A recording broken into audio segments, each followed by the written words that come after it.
Welcome to On the Edge with April Mahoney Brains. Here, this is the spot where the conversations are pointed, the guests are sharp, and the responses are never dull. Did you bring your thinking caps? Because it's time to put them on. Because the conversation starts now.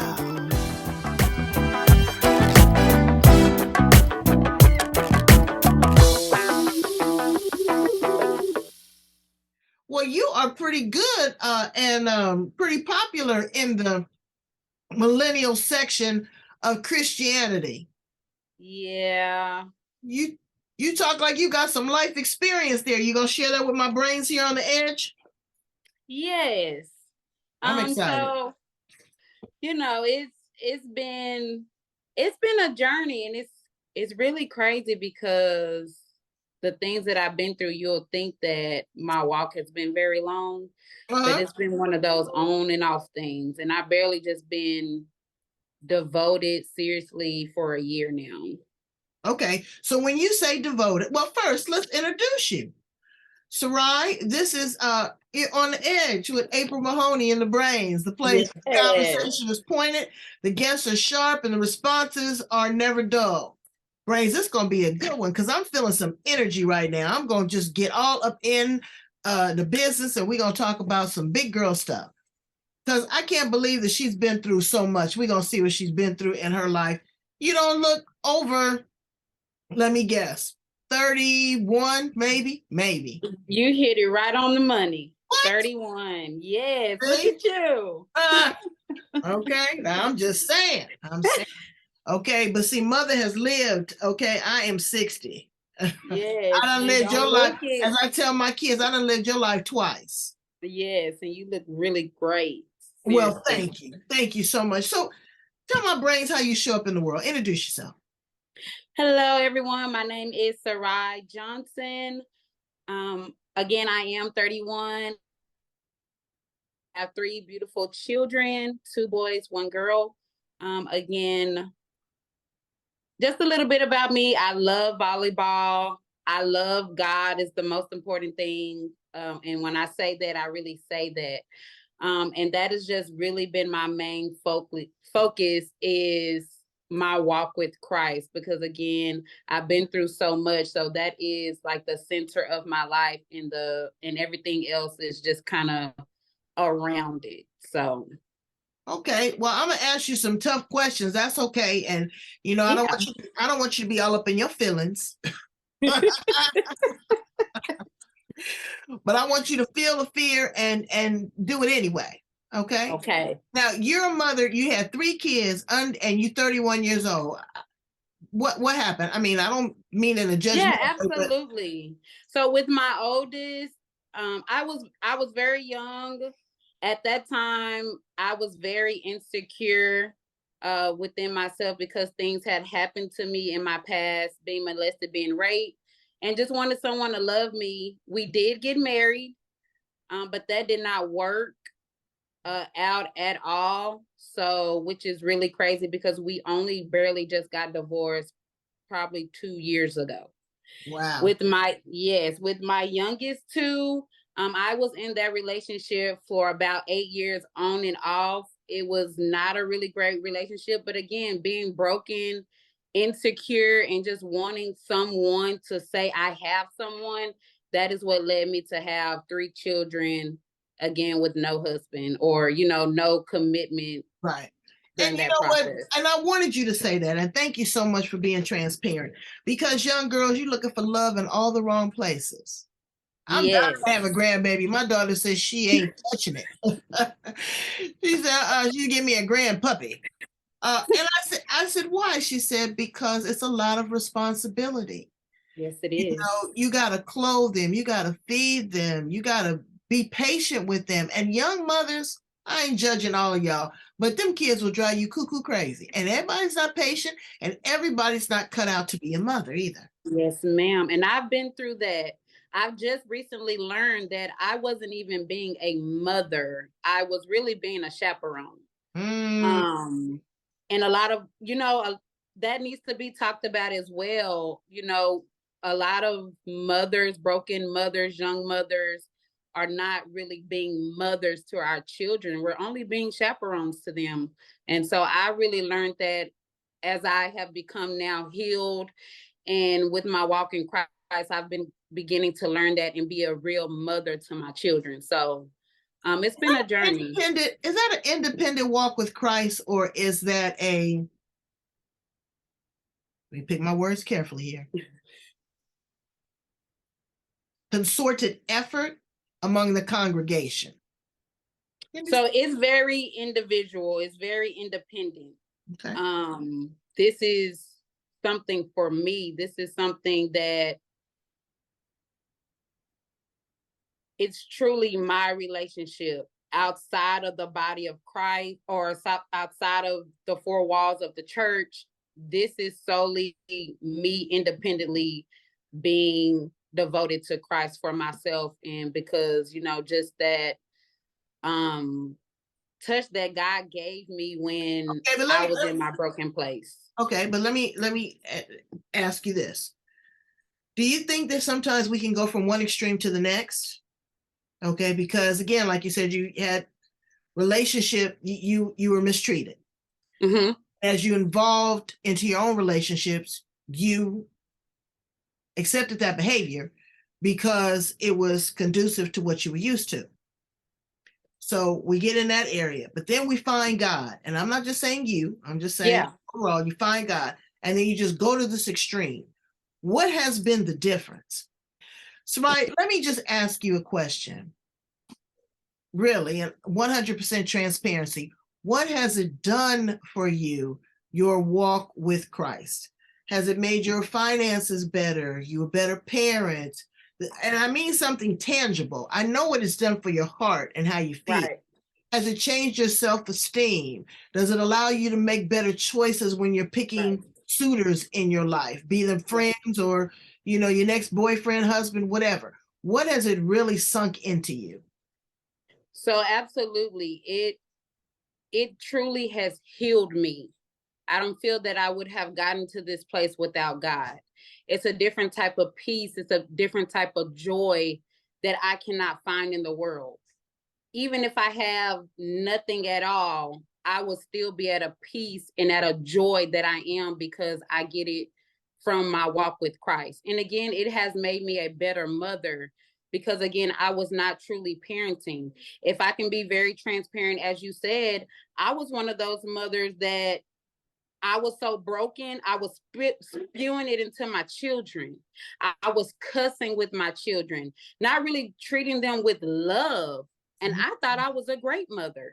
Right. Well, you don't know better till you do better. There was you don't know better until you do better. And God is what changed that in me. If it wasn't for that, honestly, I would not be who I am today. And that is what's changed, where I am truly healed without having all the money, all the cars. That is the most important thing that you can get in life, is when you're healed and your self-esteem is built on Christ. Now, let me ask you another thing. You're very influential because I've seen, girl, they following you. And you're a woman of a particular age of 30, 31, bright, gorgeous, got all this going on. I understand that. You have a responsibility as a mentor, okay? But that has to be balanced because sometimes when we get saved or righteous, it can, I don't know, is it a judgment? It's not really is it a judgment? Am I saying that? As far as, like, you're meaning as far as like when a person gets changed, they forget where they come from? Well, or others perceive you differently. Like, you think you all that, Yes. And so I get that a lot. Yeah, okay. I get that a lot. And I mean, especially from people that you've known back in the day. But how do you process that? How does that make you feel? Because girl, some can, I don't care how saved you are, you can still come up out the ground. Yeah. So I mean, honestly, it used to bother me. And I used to say, I'm not changed. but I have changed. That's right. And it's a good change. Mhm. And I have to own who I am. It's not like I changed for the worse. I have gotten better. And so for me, I'm securing who I am. So that really does not bother me anymore because I know who I am and I know who I'm called to be. And I just stand on that. And, you know, you just pray that people find that same peace because that's what they're looking for. It's the peace and the joy that I have after being broken that they're like, what? And so that's just what it is. So what does DIVE stand for? D-I-V-E. Yeah, so D.I.V.E stands for Develop, Integrity, Value, Excellence. And so with this ministry, you know, we help individuals dive deeper relationship with Christ, you know, by fostering the development of integrity, value each other as the unique creation of God, and striving for excellence in all we do. So, well, that's a tall order. That don't leave much room, much margin for error there. Do you have a strong support group of other women, and you know that you can share your stories with and trials and tribulations? yes. So, it's not you being perfect because again, we're all unique. There's no such thing as a perfect person. Yes, So, there is. well, Jesus is the on. You know what yeah, I mean? I didn't say it was me, but I think there's somebody out there that's perfect. I really believe that. I don't know, but you know, when we find them, hey, but everyone makes mistakes. Absolutely. And so what I strive to do, because I didn't think that you could make mistakes and be okay and still be secure in who you are, because mistakes are going to come. Right. And so I have, you know, events that empower women to know that it's okay, because we go through so much. We think that we're unvalued now because we've been through so much, and God can't do anything with us because we've been through so much. And so my job is to just let you know that yes, he can. Okay. And but where was your other role models, if you don't mind me asking? Where was Big Mama? Where was your aunt? You know, where was your mom? Where were these other female role models in your life? so I have my mom. My mom did the best that she could, Right. because she really didn't have role models. So she had to be the best mother that she could. And she truly was a great mom. I didn't really grow up in a dysfunctional household. Again, all of these things that I went through was because of things that happened to me, but I never, for some reason, felt safe to talk about it. And so I just kind of hoarded these things that happened to me, suppressed them, and tried to go on with life. But my mom is one of the big role models. I do have a grandmother as well that was one of my role models, but I didn't have too much to look up to. And the But reason those why I ask that is because I'm trying to explain this to you, young millennials, is that it's called epigenetics. That is intergenerational trauma or situations. And it is a pattern. It is a cycle. You can't know better, or you can't do better until you know better, or you know different. Yeah. You know different. So there's good things that all of us have passed down. We don't know what your grandmother went through. Right, exactly. Now, born in, I'm sure, before 1920, maybe 1800s. You know, Yeah. so there's been a lot of transition. The world is very different now, okay? As far as people's sexuality, as far as their relationships, even their disciplining and teaching their children religion. Because I talk to a lot of folks, they ain't teaching their kid about God. Girl, let me tell you, that was something you were supposed to do. You know, it's like calling and saying hi to your grandma. It's a part of your life. It's a part of the fabric of your life, and they're not teaching them nothing. And I'm not just talking about Christianity. I've got Jewish friends. I've got, you know, Hindu friends. They're not forced. They're not focusing and encouraging their children to forge ahead. They're into this supernatural, more not metaphysical, but maybe more metaphysical than religious doctrine. Would you agree with that? I do agree with that. And I mean, for me, I don't judge. That's not my place. But wait. I judge. I'm gonna tell you, the thing I of do. it is, I ain't lying. and that's good for me. I can't judge somebody who may not know, because I could just assume that you don't know. So that's what I go off of. Now, Right, but no, what I mean by that is a judgment doesn't necessarily have to be negative. Okay, a judgment is a forming of an opinion based upon your life experience, based upon your values, your boundaries. So a judgment doesn't have to be, negative against someone. But say, for example, I go somewhere and folks is smoking weed and drinking. Mm-hmm. I don't smoke weed, I don't drink, right? So yes, I'm judging them based upon the situation, that this is not a person or people that I would want front row in my life. That's not to say that they're bad people, but I don't condone. Because I don't want to come off, like well, see, that's not really judging. That's just your boundary of, who you want to associate yourself with. Well, now, because somewhere in the back of my mind, I'm thinking that they're not very nice, smart people. Okay. Because okay. So I'm mixing that into it. Okay. Yeah, that's how I came to that conclusion. But then I'm not gonna bother you. Okay. Right. Bother you. Right. I'm not like politics. Right. I'm not gonna bother you, but you're not gonna bother me either. Okay, yeah. Okay. And then I'm gonna tell you something else that I've observed. So, brains get unwadded now if you uptight, but the church can be still very judgmental. Yes, it can. And I agree. And hypocritical. And that's all religions, because it's based upon interpretations. It's like when you play the telephone game. There's 4 people in line. By the time you tell it the first person, the fourth person got a totally different story. And I get right. That's why I say, and I don't know if you agree with this, but you got to have your own personal relationship. You got to have a line that's never busy. It can't be interpreted through the first lady or even the pastor. Absolutely. My daughter stopped going to church because she said, "You know what, Mama?" She says, "I don't like it here." And I said, "Why?" She says, "Because the pastor think he got the key to heaven. It seems like you got to go through him to get it." And she was only like 11 years old. And there was something about that just resonated in my soul.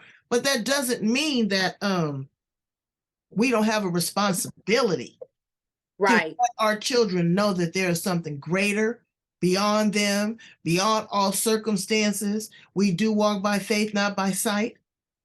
Okay, so we have to tread very lightly, and we have to let them know that this isn't the end. This is a transition.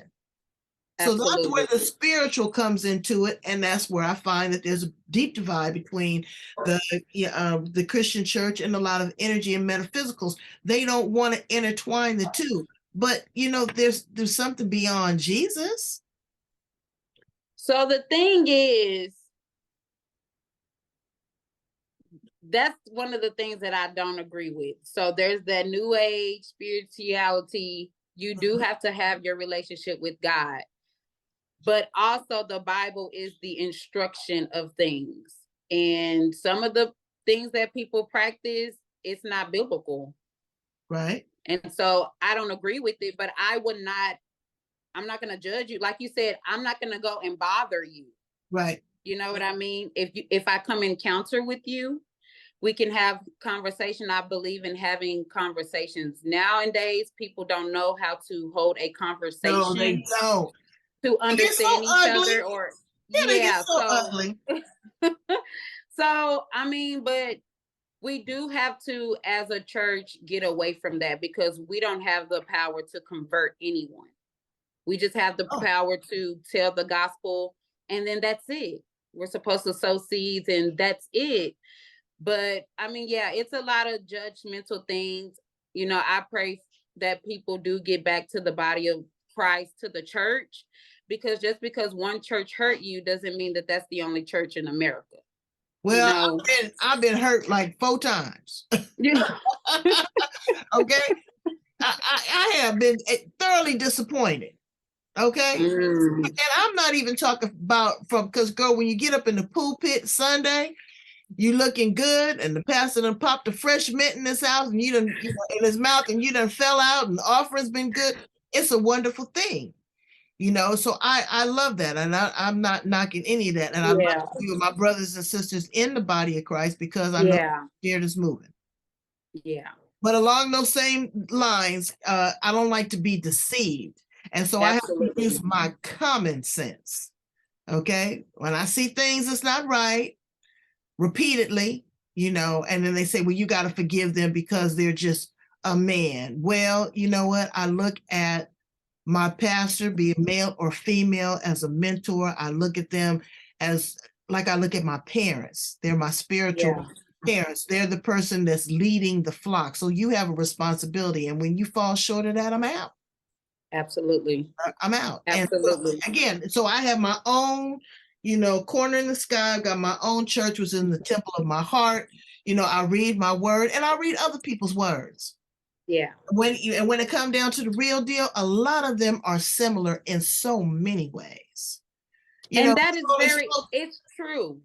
If you look at it, every principle kind of has these things, but yeah, so every body that have a relationship with God, claim God, they have similarities. But once you count out Jesus Christ, for me, you're in error. And the devil is very deceiving because he's a copycat. So he's very deceiving. And the only way to heaven, because this is a pit stop, the only way to heaven is through Jesus Christ. And so some of the things are right. God is love, but we have to take it a further step. He loves us. A way out question. Way out question. Do you think there's somewhere beyond heaven? Or do you think that heaven is the ultimate glass ceiling? Heaven is the ultimate. Really? Heaven is the place. Heaven is the place. Heaven is the business. And I'm going to heaven. Listen, and I can only go. I didn't get this. And honestly, I started going to church at 16. I was going to church with my grandma, though. She, like you said, it was like one of those things like that what was taught. We could have been out with the cousins, and I stayed at a cousin's house, and my grandma was coming to pick me up. Regardless of any other cousins not going to church, my grandma was coming to pick me up. But still, I didn't get where I am in my relationship through church. I got it by me being at a super broken place, and God came and found me. And he's been teaching me. I have a great pastor, but God is my ultimate teacher, seriously. And good. And I don't mean anything against your pastor. We love him. Yeah. We love it. It's not personal. It's religious. Right. and that's the thing. We do have to get out of being religious. We have to get out of it. We have been taught a lot of wrong things growing up by our grandparents, or seeing things because it was religious. Right. But you know what? But Sarai, baby, this is what scares me. Okay. Is we have to evolve. Okay. We are going into the 23rd century. Gender identification. That cracks me up. Artificial intelligence. I don't know. Have you been on the chat AI? Yeah. Yeah. Well, I haven't been on it. I've heard about it, but well, it's the devil incarnated, because I'm telling you, that robot is alive, baby. Okay. And then also the devil is busy. Have you observed the entertainment industry? I'm not going to cut off my nose to spite my face, but let me tell you, Satan is in your face. Absolutely. In your face. And that's how he tricks you. Right, but I mean, the trickery is unbelievable. Well, it ain't trickery to me because I see it clear, Right, it goes on your absolutely. face. And so, what we are listening to repeatedly, it started back, at early ages of some of the hip hop with some of the lyrics and the demeaning of women, and Yeah, the influence of drugs and guns and all that kind of stuff. And then these video games that these kids are playing, and now they yeah, shoot up the school. It is a different time, and so we have to absolutely. put on our armor. Brains, Absolutely. you got to wear a shield of armor. Okay, you thought that mask was something. Yeah, absolutely. You ain't That's seen why nothing. it's not it, it's very much time. That's why a lot of stuff is happening. It's in our face Yeah, and they want us to accept it. Again, I'm not judging anyone, but I know truth. And I'm going to stick on truth no matter what comes and goes. The but Bible but is the but same, truth remains the is same. the Bible's the same, but truth is subjective to perception and reality. So the truth is not your truth, and I Yeah, hear my what you're truth, saying. but Right, God's truth it's is not ultimate necessarily truth. everybody's truth. Yeah, but God, that's the thing. Not But my it's truth. based upon right, but it's based upon interpretation, kitten, is what I'm saying. I'm not saying that it's not the ultimate truth. I believe you. I agree with you on that. But your interpretation based upon your experience with that truth. Sit on that for a minute, and then you'll get what I'm saying. It'll click. I just want you to think about that. As we say, marinate with that for a minute. So you'll catch it tomorrow. Yeah, exactly.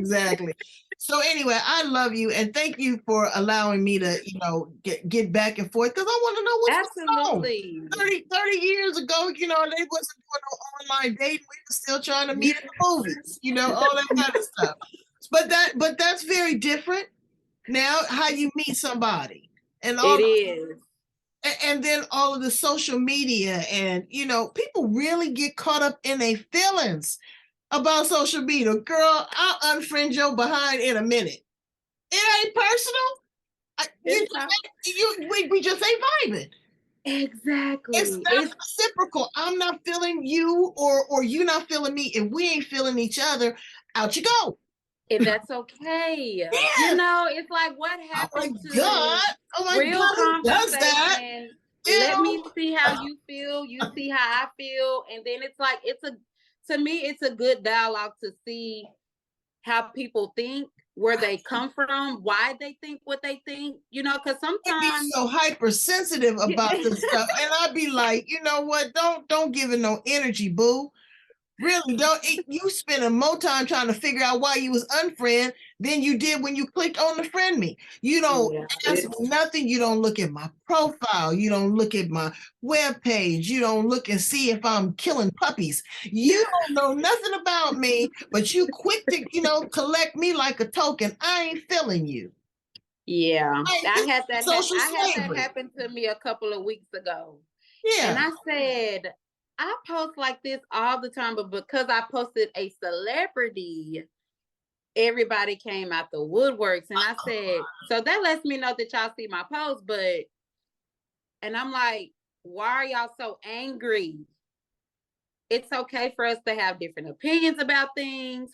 If you feel how you feel, I feel how I feel.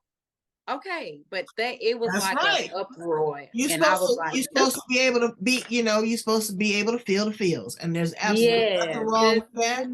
And let me do it, but process it. Okay. Like I said, I kicked you some knowledge. I told you to sit on that in a minute. And, yes, that's what I'm saying. Give somebody time to catch their breath and settle in. yes. People be dropping you knowledge, and I'm telling you, you just stupid. Can't even pick it up. I'm be stupid. But that's what I'm saying. And I'm hoping and I'm praying for you in a lot Thank of different you. ways. Are you got a man now? You by yourself? No, You say no. no, You through with him? no, I'm not through, but I'm in the process of truly learning myself, because one thing I have learned in this process is I did not know who I was. I didn't know what I liked. I didn't know what I disliked. So I'm in a place of learning myself before I can even get in a relationship with somebody. But you're so pretty. I know you can't tell me you ain't going out on no dates. You ain't got no dates. No. The deacon's son and took you out. Listen. No, I mean, I've had people try, but honestly, I'm in a place where I wouldn't even waste your time because I know I'm not in the headspace. And I also feel that if I knew these people or whatever the case was my husband, I will feel it. But yeah, I'm not in a headspace to waste people's time, and I don't want to waste my time right now. So get yourself together, but don't waste time because you're a pretty thing. Thank you. You have 3 children, so you're going to have to consider how you're going to introduce somebody into their lives. Right. You know, and that's fine. But again, get you a checklist. That's what I did when I got Mr. Magnificent, honey. I've been married 38 years. Oh, yes, ma'am. Yes. So right down specifically down to the color of his car. You don't have to have a lot, but tell God what it is you really want. People are so ambiguous. They say, send me a husband, girl, and you beat and got a booger wolf. So be specific. Ask for what you want in every aspect of your life. God is real. God is faithful. And sometimes when you don't get it, brains, know that that's a blessing too. Yeah. Because my mama clearly told me, she said, could you imagine if you got everything you wanted? She said, you'd be a hot mess. So it out. Yeah, exactly.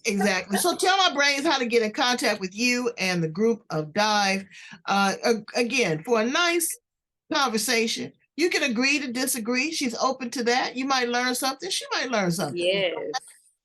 So tell them how to get in contact with you.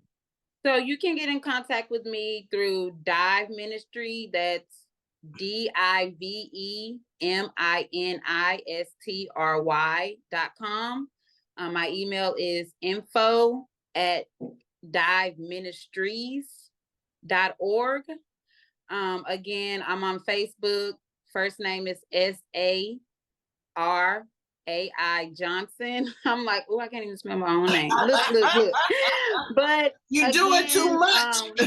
Yeah. So again, everything you can pretty much find what I'm about on my website. Again, we have events for women and men. I also cater to the youth as well. Right now, I have a purity course going on. Oh Lord, you try to, girl, that's work. Listen, and to me, it's very needed because of everything that's going on. Are the kids buying into it? Yeah, absolutely. Because they don't know, and especially I'm reaching out to the ones that have been molested or raped, and they feel like, oh, it's already done with, and it's absolutely not. So again, I'm not teaching anything, and I know that I have 3 children. You got 3 kids, but understand, I'm teaching them what I wish I would have known. And so for me, what? And brains, let me tell you something. To tell your child that they have a vagina and a penis and an anus, and don't let nobody put nothing in any one of those places, including your mouth, and that this is what you do, this is how life is reproduced. There's no shame associated with it. And when a child tells you that they're being violated emotionally, spiritually, if they're hungry, if they're dirty, sexually, believe them. Because they don't wake up one morning and say, you know what, I'm going to conjure up this amazing story and I'm going to find details. And this is what's going to happen. Believe them. And then act accordingly. Observe. Show up unexpectedly. But love your child. Your child is looking for you to be an advocate. And for pedophiles, and people out there, they go somewhere. It's gonna go. I don't know if it's gonna be hell. I don't know if it's gonna be hell, and they're gonna go to, Los Angeles. But they going somewhere, okay? They going somewhere, and it ain't gonna be pleasant. It's not gonna be pleasant. But again, teach your kids. So I thank you for doing that. Absolutely. We talk about abstinence. It's a stretch, especially now with kids not even want to be male or female, they're non-binary. And that is something too that we want to talk about in the church. Absolutely. Okay, there are homosexuals in the church, brains. Okay? Absolutely. There are gays, Absolutely. there are transgenders, there are people with Absolutely. fetishes, you know. Brother Bobby might like to get tied up down there in the basement. You don't know what folks like to do. Really, they don't. But again, that's none of your business. But what you want to do is you want to love them through the circumstance, because you want to let them know that they're not alone, that they're not a bad person, you know, because this is who they are. This is how they show up on the planet. So love them. Let me get off my soapbox. Thank you so much for being here with me on the edge. I love you. I love young people, again, because I'll be getting in their brains. They don't think because I'm 60, I'm not hip. I am really hip. I need y'all to go love, like, share, and subscribe. Again, let me show you where to go. Love, like, share, and subscribe on the edge. Sarai, you have just been a great guest. Thank you so much. I appreciate you. All right. Thank you. Bye, brains. Bye.